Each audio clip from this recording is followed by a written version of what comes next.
चना बनवसिया रहिया बतावे वाला के बा बनवा के चना बनवसिया रहिया बतावे वाला के बा आगे आगे राम चरण पीछवा से लक्ष्मण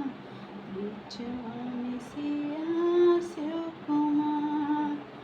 आगे आगे राम चरण पीछवा से लक्ष्मण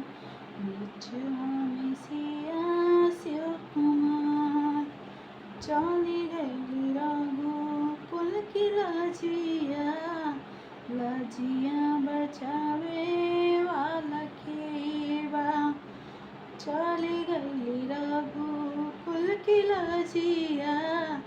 लजिया बचावे वाला के बा दशरथ मरन भैन सिया के हरन भैन लक्ष्मण के लागे शक्ति बाण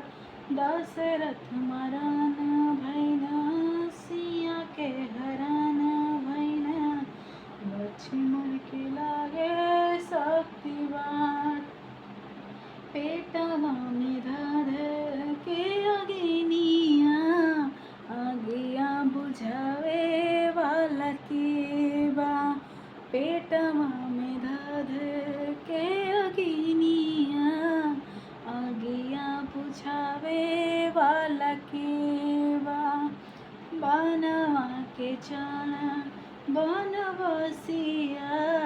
रहिया बतावे वाला के बा।